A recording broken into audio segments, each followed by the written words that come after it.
¿Seré verdaderamente importante para Él? ¿Seré un buen hijo? ¿Estará decepcionado de mí? ¿En verdad me amará? ¿Por qué estará siempre molesto conmigo? ¿Cómo le digo que no quiero ser como Él, pero que lo amo? Mire, hace unos años los colegios ya eran malos. Cuando yo estaba en el colegio, entrábamos con armas al colegio, entrábamos con navajas, entrábamos con droga. Yo llegaba borracho a estudiar. Había prostitución, había homosexualismo, había un montón de cosas, pero los maestros eran un faro de luz en los colegios. Yo me acuerdo que yo iba para el colegio y yo me podía encontrar un maestro afuera del colegio. Y yo me portaba firme, no, está el profesor.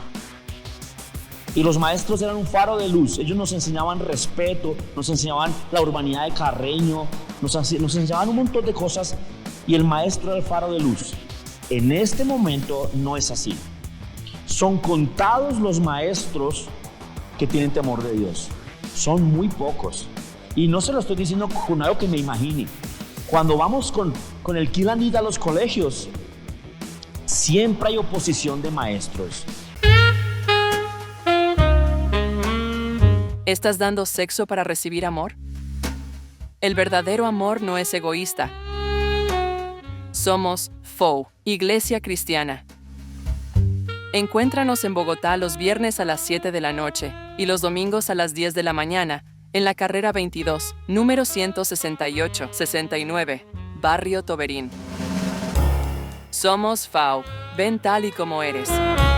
Entonces quiero que hagamos una oración. Y ahí donde está, simplemente incline su rostro y ore conmigo. Señor Dios, bueno, te damos gracias porque en tu palabra encontramos luz suficiente para todo lo que aqueja nuestras vidas. Estamos aquí, Señor, porque amamos a nuestros hijos. Y nadie los ama como nosotros lo amamos. Sus tíos no los aman como nosotros los amamos. Sus maestros de escuela dominical no los aman como nosotros los amamos. Las autoridades, la policía, los psicólogos, los médicos, los terapeutas no los aman como nosotros los amamos. El único que ama más a mis hijos que yo mismo eres tú, Dios. Entonces hoy me presento delante de ti y te ruego, Señor del cielo, que nos ayudes a hacer esto bien. Danos la capacidad de corregirnos y de mejorar. Y danos las claves para poder hacer esto mejor. En el nombre de Jesús. Amén. Listo. Empiezo diciéndoles algo, que este taller o esto que hicimos hoy es continuación del pasado. En YouTube, específicamente en YouTube, en una de las playlists está el taller de padres pasado. Y hoy no vamos a hablar, o yo no voy a hablar, ni ellos han hablado lo que ya se habló en ese taller. Y esta es continuación de ese. Entonces llegue a su casa y apenas tenga tiempo, busque el taller de padres pasado en la playlist de YouTube. Y lo más posible es que cuando subamos esto vamos a poner la tarjeta para que lo encuentre ahí fácil. Listo, pero tiene que verlo, por favor, tiene que verlo, porque no vamos a decir lo mismo hoy, ni los mismos datos, ni la misma información, ¿ok? Es diferente. Y otra cosa que tenemos hoy planeado es que yo, por ejemplo, mi enseñanza la voy a enfocar en este momento desde el punto de vista del hijo. Quiero que usted piense en cómo estará pensando su hijo de usted. Y encontré una publicación en redes sociales que me gustó. Dice: como padre solo pido que cuando estés en problemas no digas mi papá se va a enojar, sino que digas necesito llamar a mi papá. Cuando su hijo esté en problemas, que los tendrá, su hijo no diga mi papá se va a enojar, sino que su hijo diga necesito llamar a mi papá. ¿Okay? Sepa que no hay una sola etapa en la crianza de los niños. Hay por lo menos 3, 4 y hasta 5 etapas. La primera etapa, cuando están pequeñitos, límites y normas. Límites y normas, es la primera etapa. Lo primero que hay que hacer cuando están pequeños, límites y normas. La segunda etapa, límites, normas, información. Límites, normas, información. Eso ya viene siendo más o menos cuando son adolescentes. Hay que explicarles por qué.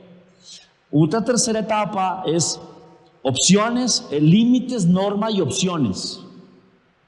Límites, normas y opciones. Y una última etapa es vaya, haga lo que aprendió. Es la última. La Biblia muestra que también había una etapa en la que Dios ponía un ayo o un oficial para que con mano dura lo formara. Esa es la ley. Y la gracia es cuando ya no necesita el oficial, sino que el niño puede decidir y corregirse a sí mismo.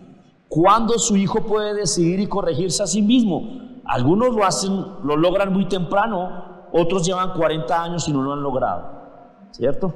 Entonces tenemos hijos de 40 años en la casa de papá, ¿ok? Ya hemos enseñado que en su casa se hace lo que usted diga. Ya hemos enseñado que usted tendrá que responderle a Dios por ellos. En el taller pasado hablamos específicamente de ataré al hombre fuerte, entraré y saquearé su casa. Eso ya se habló en el taller pasado. Y hoy vamos a hablar desde el punto de vista de los muchachos. Quiero que vaya conmigo a Lucas, capítulo 15, verso 1. Ahorita viene nuestro invitado. Con nuestro invitado vamos a hacer 2 secciones. Tengo esto aquí armado porque le voy a hacer una entrevista para Bait Icons, y entonces usted va a ver lo que le pregunto a un hijo, y después él nos va a ministrar con la experiencia que ya tiene como pastor. Lucas capítulo 15 verso 1 dice: para ilustrar mejor esta enseñanza, Jesús les contó la siguiente historia. Un hombre tenía 2 hijos. Note que el apóstol Lucas empieza diciendo, el médico amado, empieza diciendo que esta enseñanza que viene, que usted la va a encontrar en la Reina Valera como la parábola del hijo pródigo, pero nosotros la llamamos la parábola o la historia del Padre amoroso. El Señor Jesucristo está utilizando esa enseñanza para ilustrarnos la salvación. Ojo con esto. Entonces, la salvación es a manera de padres e hijos.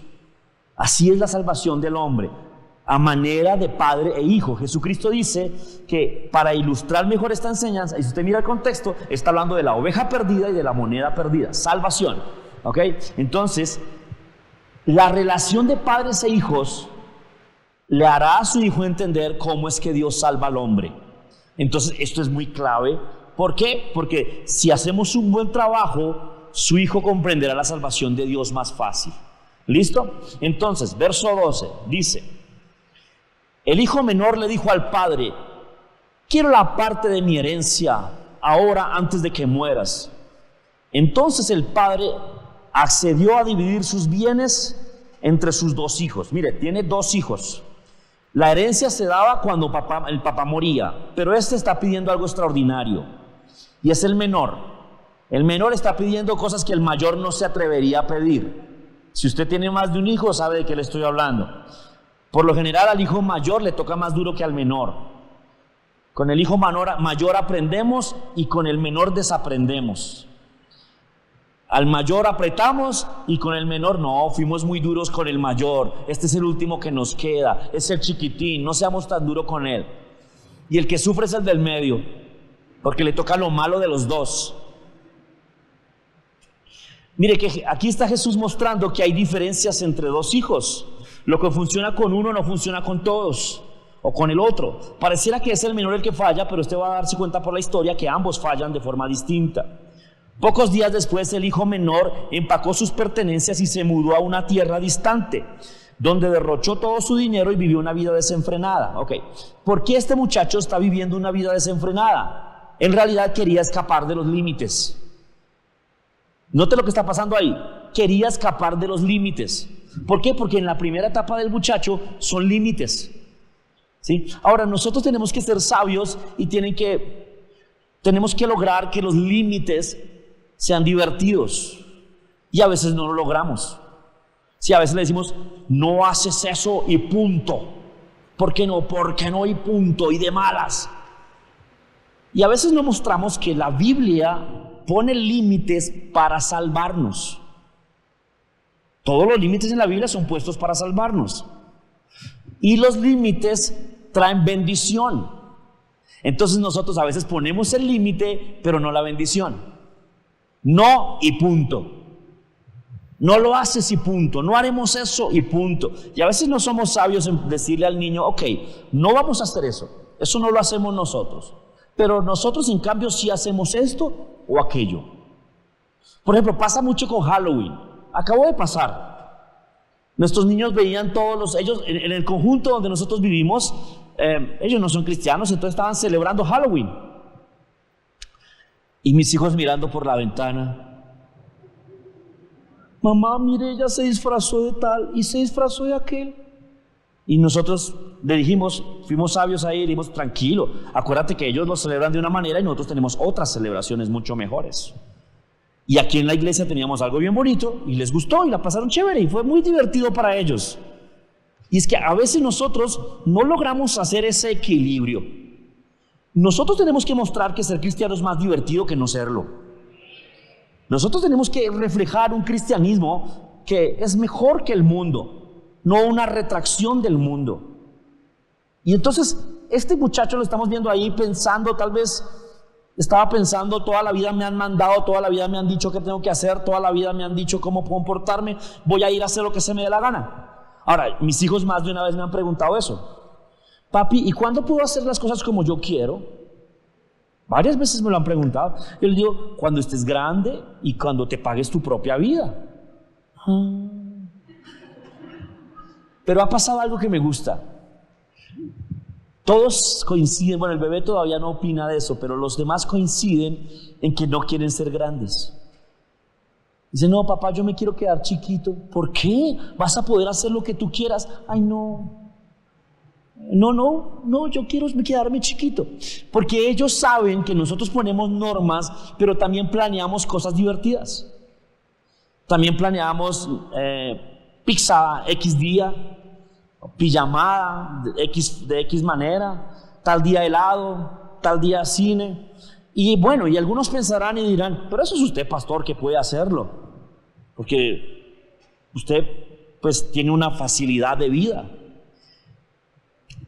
Pero si nosotros no somos respaldados por el poder de Dios para hacer esto, nos tocará hacerlo a manera del mundo y nuestros hijos se perderán.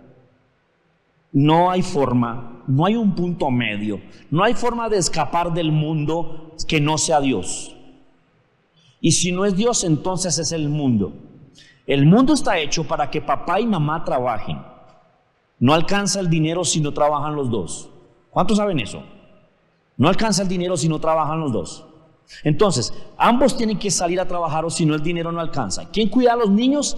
El colegio. ¿Y en manos de quién está la educación en Colombia? De un partido político. Perdóneme, no estoy tratando de poner aquí una posición política, pero la educación en Colombia está en manos de un partido político. No está en manos de alguien que ame a los niños y que quiera lo mejor para ellos. Mire, hace unos años los colegios ya eran malos. Cuando yo estaba en el colegio, entrábamos con armas al colegio, entrábamos con navajas, entrábamos con droga, yo llegaba borracho a estudiar. Había prostitución, había homosexualismo, había un montón de cosas, pero los maestros eran un faro de luz en los colegios. Yo me acuerdo que yo iba para el colegio y yo me podía encontrar un maestro afuera del colegio y yo me portaba firme, no, está el profesor. Y los maestros eran un faro de luz. Ellos nos enseñaban respeto, nos enseñaban la urbanidad de Carreño, nos enseñaban un montón de cosas y el maestro era el faro de luz. En este momento no es así. Son contados los maestros que tienen temor de Dios. Son muy pocos. Y no se lo estoy diciendo con algo que me imagine. Cuando vamos con el Kilanit a los colegios, siempre hay oposición de maestros. Siempre hay oposición de maestros para que prediquemos el evangelio en los colegios. Maestros ateos. Al último que fuimos hace unos días ayudando al pastor Pablo Gama, fuimos con él a un colegio. Los maestros no querían que los alumnos salieran a escuchar lo que nosotros teníamos, pero sí les obligan a escuchar ateísmo, evolucionismo e identidad de género. Eso está puesto en los manuales de convivencia y en los currículos y los formatos académicos, está puesto ahí. Va a llegar el momento, no sé si llegue y estemos aquí todavía, va a llegar el momento en que lo mejor sería no mandarlos a estudiar. Así no aprendan matemáticas, ni inglés, ni español, pero no se van a perder. Va a llegar ese momento y le advierto que va a llegar. Y tal vez la iglesia no se haya ido. Si ya nos fuimos, genial. Pero si no se ha ido, ¿qué vamos a hacer? Porque las personas van a empezar a decir, ok, ¿y qué hago? Yo necesito trabajar. En el colegio me los cuidan, allá les dan almuerzo y les dan onces. Y yo voy a trabajar y ahí los están cuidando. Y es verdad, eso es una solución pasajera. Pero eso no salvará el alma de su hijo. Entonces, no podemos dejar que el mundo nos diga cómo criar a nuestros hijos. No podemos permitir eso. Yo le doy gracias a Dios porque aquí en Colombia tenemos algunos políticos que todavía trabajan para nosotros. Son contaditos. Yo no hablo de ellos ni doy los nombres acá, pero yo los conozco y soy amigo de algunos de ellos. Hay 3 o 4 políticos que están trabajando para nosotros. O sea, frecuentemente nos buscan, frecuentemente hablan con nosotros y nos dicen, pastor, ¿qué opina de esto? Pastor, ¿cómo debo hacer aquí? Hay un concejal, si no estoy mal, que me busca para que yo de cuando en cuando le diga cómo hacer algunas cosas. Y he podido darle consejo y lo ha hecho y le ha ido muy bien. Pero yo no me paro aquí y decir, voten por tal, aunque quisiera. Porque él ha dado buen resultado. La semana pasada tuvo que renunciar, no recuerdo el cargo, perdóneme, pero tuvo que renunciar la persona que pasó el proyecto que dice que nuestros niños pueden cambiarse de sexo a manera de nombre o a manera de apreciación en los colegios. Eso se cayó y al hombre le tocó renunciar.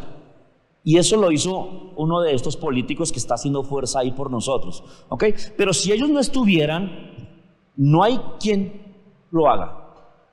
Y va a llegar el momento, si el Señor no ha venido por nosotros, puede llegar el momento en que sea obligatorio que al niño no se le trate de él o de ella, para que sea libre de escoger. Va a llegar ese momento, ya está ocurriendo en otros países, ya está pasando. Y nadie va a responder por nuestros hijos. La Biblia dice cómo hacerlo y nosotros creemos en la Biblia. Amén. Pero para lograrlo vamos a necesitar que alguno de los papás no trabaje. Vamos a necesitarlo, que alguno de los papás no trabaje. Vamos a tener que volver a los años 60, donde el hombre salía y traía la provisión y la mujer cuidaba a los niños y teníamos hogares firmes. Pero pastor, eso es retrógrado, eso es maltrato a la mujer. No se deje engañar por esto, no tengo mucho tiempo para explicar eso, pero no es tan real eso. No es tan real esa forma de pensar. Además de eso, ¿y si mi hijo se pierde, pero soy una mamá empoderada? Si mi hijo se pierde, pero soy un papá equilibrado. ¿Se imagina que usted se entere que su hijo está ardiendo en el infierno y usted fue una mamá empoderada y un papá equilibrado? Lo invito a que piensen eso. Lo invito a que piensen eso. Yo conozco muchos casos cercanos de niños con SIDA. Conocí un muchacho, hace un tiempo tuvimos un muchacho en la iglesia que murió de SIDA. Y se murió. Y no pudimos hacer nada. Otro murió de drogas y no pudimos hacer nada. Entonces esa es una cosa para que lo pensemos. ¿Listo? Mira lo que sigue pasando acá. Verso 14.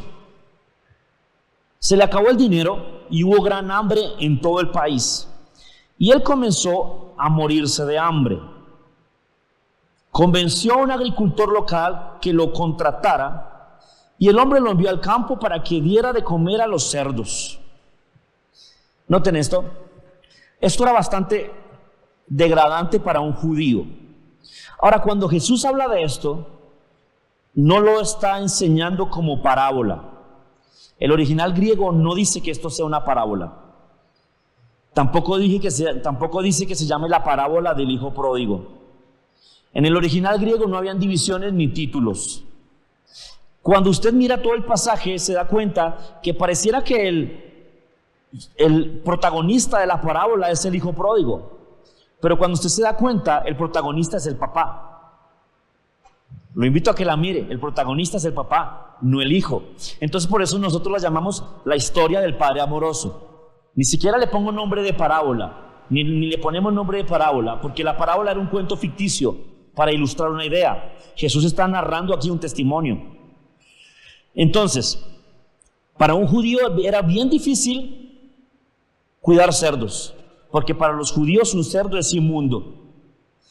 Y entonces era más difícil comer algarrobas. ¿Está entendiéndome hasta ahí? Ok. El joven llegó a tener tanta hambre que hasta las algarrobas con las que se alimentaban los cerdos le parecían buenas para comer. Note esto, la basura les puede parecer buena. Lo maluco, lo feo, lo que usted no haría les puede parecer bueno. Pero nadie le dio nada. Cuando finalmente entró en razón, se dijo a sí mismo, en esta casa hasta los jornaleros tienen de sobra comida y yo estoy aquí muriendo de hambre. Volveré a la casa de mi padre y diré, he pecado contra el cielo y contra ti, no soy digno de que me llamen tu hijo. Te ruego que me contrates como jornalero. Otra versión no dice en esta casa. Otros textos antiguos dicen en la casa de mi padre. Y es la más probable. ¿Por qué? Porque entró en razón. Miren esto. Si el mundo, si las algarrobas son mejor alimento que lo que hay en su casa, no entrará en razón. Se lo vuelvo a decir. Si las algarrobas de este mundo son mejor alimento que lo que hay en su casa, no entrará en razón. Note que el muchacho entra en razón cuando compara. La comparación le hace entrar en razón. ¿Sí? La comparación le hace ver, estaba mejor antes. Era feliz y no lo sabía.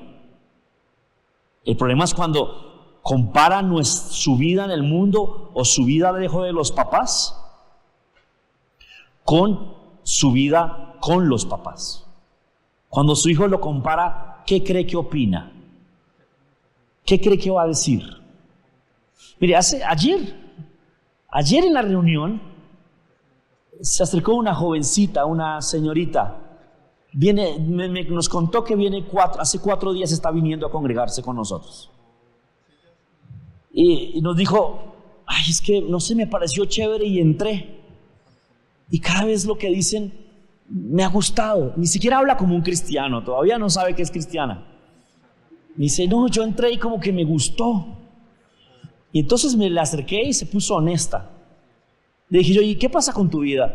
Me dijo, es que cometí un error. La embarré con mi mamá. Y entonces me fui de la casa y estoy pagando una piecita por aquí. Cometí un error. Pero bueno, aquí estoy. Note que parece ser que cuando se fue de la casa estaba feliz de irse. Estaba contenta. Me voy de ese yugo, de esa monarquía, la reina mamá y el rey papá, me voy de eso. Pero tan pronto entran en razón, dicen, no, me equivoqué. Entonces le voy a dar una noticia, su hijo va a fallar. En algún momento. Su tesorito se va a equivocar. Va a cometer algún error, alguna cosa. Ojalá no sea nada grave. Pero si es grave, la pregunta es, ¿tiene a dónde volver? Esa es la pregunta. ¿Tiene a dónde volver? O su hijo dice, no, a donde mi papá no. No, a donde mi mamá no. No, allá me matan. O es capaz de decir, me aman tanto que allá puedo volver. Y es la clave.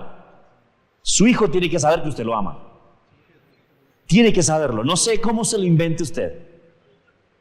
Yo he dado esta enseñanza en colegios muchas veces y todavía me doy cuenta que no lo estoy haciendo bien.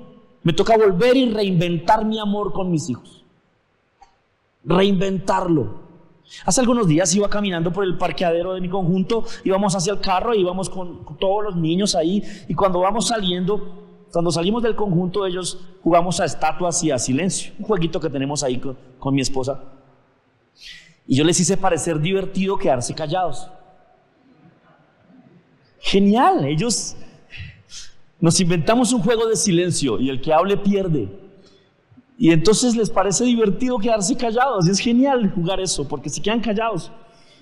Y jugamos a estatua y se quedan quietos. En un centro comercial en Estados Unidos empezamos a jugar que ellos eran rehenes míos. Y que yo era una autoridad y que los había capturado. Entonces contra la pared y se quedaban allá. Y así jugábamos y con eso yo los dejaba quietos. Mientras íbamos caminando así, el Espíritu me habló y me dijo: a uno de tus hijos Satanás le está diciendo que no es importante para ti. Así me lo dijo el Espíritu Santo, tan claro fue. A uno de tus hijos, y él me dijo a cuál, Satanás le está diciendo que él no es importante para ti. Yo, wow, qué advertido. Y yo sí había notado una distancia con él. Él estaba distanciándose de mí, apartándose. Esa misma noche llegué a mi casa en mi tiempo de oración, cuando ya están dormidos que puedo orar. Reprendí a Satanás, reprendí al diablo y puse las cosas en orden. Al otro día, inmediatamente, casi que automático, volvió a ser el mismo de antes. Satanás le estaba hablando, le estaba diciendo que no es importante para mí. Eso le puede estar pasando. Entonces, ¿qué tengo que hacer yo? No, pues que madure, que entienda que yo lo amo. No, son niños. Usted tiene que inventarse otra vez el amor. Invéntese otra vez el amor. Haga que cada uno, si tiene más de uno, que cada uno se crea el favorito suyo. Que él crea, no, yo soy el favorito de mi papá, y que el otro crea lo mismo y el otro crea lo mismo. Tiene que lograrlo, porque cuando su hijo se equivoque, ¿a dónde va a volver? Tiene que volver a usted. Amén. ¿Qué va a hacer usted cuando lo vea equivocándose? ¿Qué va a hacer usted cuando lo vea masturbándose o la vea masturbándose por primera vez? ¿Qué va a hacer usted cuando la vea o lo vea consultando pornografía por primera vez? ¿Qué va a hacer usted cuando lo descubra mintiendo o haciendo trampa? ¿Cómo va a reaccionar? De su reacción depende que él entienda la salvación. Esto es importante. De su reacción depende que él entienda la salvación. Jesús está poniendo este ejemplo para que entendamos la salvación. Les sigo leyendo. Cuando entró en razón, cuando pudo comparar, dijo: volveré a la casa de mi padre y le diré: he pecado contra el cielo y contra ti. Ahora entiende que pecó. Antes pensaba que estaba oprimido. Ahora entiende que pecó. Entonces regresó a la casa del padre, y cuando todavía estaba lejos, su padre lo vio llegar, lleno de amor y de compasión. ¿Lleno de qué? Se le gastó la herencia sin haberse muerto. No dejó un peso. ¿Y estaba lleno de qué? Amor y compasión. La compasión se pone en el lugar del afectado. Eso hace la compasión. Dice: no, pobrecito, estaba engañado, se equivocó, falló. Es un error cuando pensamos que pecó contra mí. La gente no peca contra usted, usted no es Dios. Otra vez se lo digo. Su hijo no peca contra usted, usted no es Dios. Usted no es el Dios juez justo. Usted no es el inmaculado, santo, Señor perfecto, capaz de juzgar a la humanidad. Usted no es ese. Usted tal vez fue peor de chiquito. No pecó contra usted, pecó contra Dios. ¿O usted lo puede salvar? No, ¿cierto? O sea, no pecó contra usted.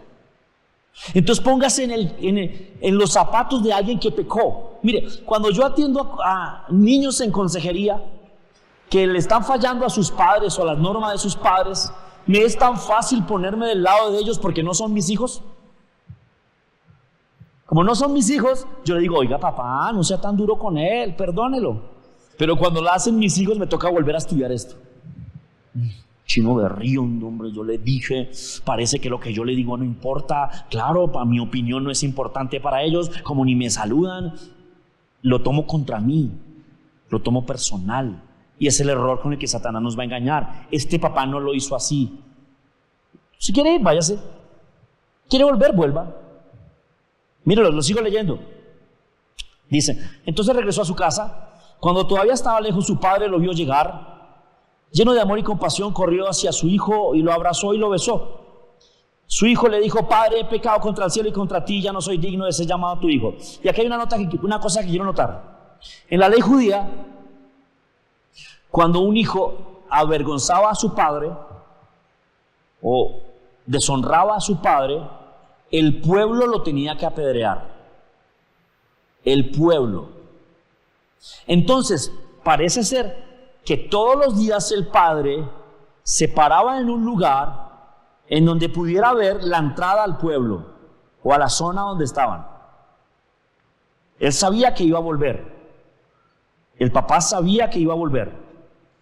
Él dice, yo le enseñé amor, allá afuera nadie lo va a amar como yo. Yo le he dado lo mejor, allá afuera nadie se lo va a dar. Es cuestión de tiempo para que vuelva. Un día, él estando esperando, lo ve llegar. Si él no sale rápido, el pueblo lo apedrea.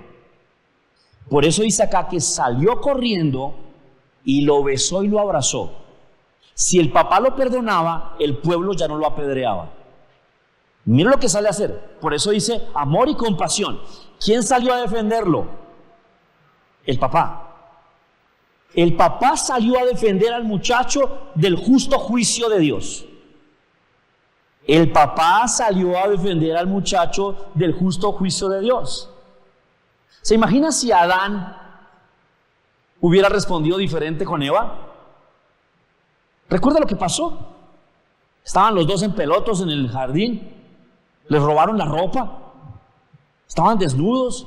Y Dios pregunta, ¿qué pasó? Y el Adán ese dice, la mujer que me diste. Pero ¿se acuerda cómo hacía Moisés con Israel? Echaba al pueblo atrás y decía, nos equivocamos. Quítate y acabo con este pueblo. ¿Y qué decía Moisés? No, máteme a mí también entonces. Porque yo también soy de este pueblo.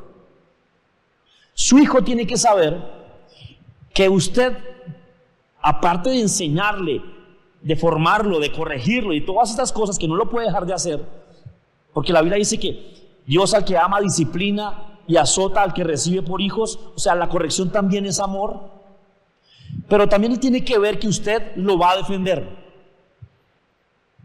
inclusive de usted mismo.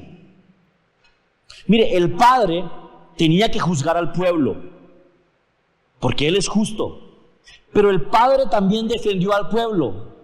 ¿Cómo? Con Jesús. El padre es justo y tenía que juzgar al pueblo, pero el padre amaba al pueblo y entonces mandó a Jesús a que lo librara. Usted tiene que tener las dos facetas. Ellos tienen que ver que usted también lo defiende. Amén. Mire, en una ocasión, y ya con esto termino. Yo estaba estudiando en el colegio y me llamaron a mi acudiente. Ya la conocían, ya la dejaban entrar. ¿Cómo está doña Ana? Siga, y la dejaban entrar ahí. Y un día yo hice una cosa terrible, me iban a echar ese día del colegio. Ese día me expulsaban. Yo hice algo malo. Y yo iba a caminar, yo esperé a mi mamá en la puerta. Y yo le dije, mamá, me van a echar. ¿Cómo así? ¿Otra vez? Tranquila, mamá. En la casa arreglamos, en la casa me corrige, si quiere en la casa me pega, lo que quiera. Pero necesito que aquí se ponga de mi lado. Póngase aquí de mi lado. No permita que le digan nada, dígale que eso es mentira, que yo soy su hijo amado, que yo soy perfecto. Y en la casa si quiere me pega y hace lo que quiera, pero aquí pelee por mí. Y me dijo, bueno, entramos a la coordinación, habían 3 maestros y el coordinador, todos odiándome. Es que corrompía al mejor alumno de otro salón y entonces estaban bravísimos. Y entonces mi mamá, yo no creo eso de mi hijo. Eso no es cierto. Mi hijo es diferente. Ustedes tienen algo en contra de él. Yo conozco a mi hijo. Y se puso de mi lado tremendamente. No los dejó echarme. No me echaron del colegio. Salimos de ese salón. Y apenas salimos, empezó a chillar. Usted es terrible. Usted es terrible. Usted no sé qué. Y chilló y se puso brava y todo el cuento. Pero mire la doble faceta. Ellos tienen que ver eso en nuestros. Los vamos a corregir, les vamos a enseñar, no les vamos a pasar por alto el pecado, pero también estamos del lado de ellos. Cuando usted mira la Biblia, el Señor tuvo que juzgar a Adán y a Eva, pero también les hizo ropas para tapar su desnudez. Tuvo que juzgar a Adán y Eva, pero también envió a Jesús. Tuvo que juzgar a Adán y Eva, pero nos llenó del Espíritu. Tuvo que juzgar a Adán y Eva, pero nos hizo justos en Cristo Jesús. Tenemos que tener equilibrio. Su hijo siempre tiene que saber que usted lo ama y que por el amor no le va a dejar que meta los dedos en la licuadora. Amén. Entonces el padre sale a su encuentro y lo llena de besos. Vuelve a la casa y lo restaura, como si nada. ¿Cómo es la restauración? Como si nada. Mandó matar el becerro gordo, le puso sandalias en sus pies, le puso otro anillo. ¿A qué horas hizo otro anillo? Lo tenía listo ya. Él se llevó su anillo, se llevó todo, pero había hecho otro en el camino. Fue donde el orfebre del pueblo y le dijo: mi hijo va a volver, necesito estar listo para cuando vuelva, necesito que le hagas otro anillo, él ya viene en estos días, y preparen la ropa. Él tenía la fiesta lista, él sabía que su hijo se va a volver. Le preguntó algo: si su hijo falla, ¿usted sabe que va a volver? Necesita volver. ¿Sabe algo? Hace algunos días vi una entrevista que le hicieron a un violador en serie, a un pedófilo. Le hicieron una entrevista y le preguntaron: ¿cómo escoge a sus víctimas? Y el violador dijo: reviso a su papá. Si su papá se ve peligroso, no toco a su hijo. Pero si es un papá ausente, un papá débil, un papá frágil, un papá que no está atento, me acerco a su hijo. Y si no hay papá, mucho mejor. Mire, atendiendo aquí los casos de consejería, no puedo hablar y ventilar todo, pero hay personas hay jovencitos que les han pasado cosas terribles y no le han podido contar a su papá porque su papá se va a desmoronar, porque su papá no es sabio para actuar, porque su papá no está, o porque su papá se va a enojar con usted. Cuando a su hijo o a su hija lo intenten abusar, ¿le contaría a usted? Los violadores, los que dañan a nuestros hijos, son gente cercana. No son extraños, no son raros. No es que iba por la calle y apareció un extraño y lo violó. Casi siempre es algún tío, algún primo, algún familiar. Necesitamos que usted sea el hombre fuerte, que Satanás no pueda saquear su casa. Amén. ¿Cómo lo considera su hijo? ¿Fuerte para mi protección o fuerte contra mí? Es una pregunta clave. ¿Fuerte para mi protección o fuerte contra mí? ¿Cómo lo considera su papá? No podemos ahondar en todos los casos que hay, no podemos ir más profundo, no podemos caso por caso. Pero asegúrese de que su hijo sepa que usted lo ama. Asegúrese de que su hijo sepa que usted le dará lo mejor. Asegúrese de que nadie está tan interesado en usted, hablando de su hijo, como usted. Su hijo tiene que saber: nadie me va a cuidar como mi papá. Nadie está tan interesado en mí como mi papá. También asegúrese de saber de que usted aceptará a su hijo siempre. Siempre podrá volver. Recuerde que eso es salvación. El niño, este muchacho, aprendió que había pecado, se convirtió. ¿Cómo? Entendiendo a su papá, cómo era el amor de su papá. Esas tres cosas. Su hijo podrá volver, su hijo sabe que usted lo ama, su hijo sabe que usted le dará lo mejor. Amén. Ore conmigo, tiene su rostro ahí. Señor, hay tantos aspectos para revisar con nuestros hijos, tantas áreas, Señor del cielo. Nos tomarían muchos días tomar cada una de ellas. Pero sabemos que hay un punto clave: que mi hijo sepa que lo amo. Dame sabiduría, dame inteligencia, dame creatividad. Ayúdame a usar mi fuerza para eso, mis capacidades, mis talentos, para mostrar que lo amo. Que nunca dude de eso, que nadie iguale mi amor por él. Solo tú, mi Padre bueno, que con esto le muestre yo la salvación que tú planeaste para él. En el nombre de Jesús. Amén. Aleluya. Gloria a Jesús.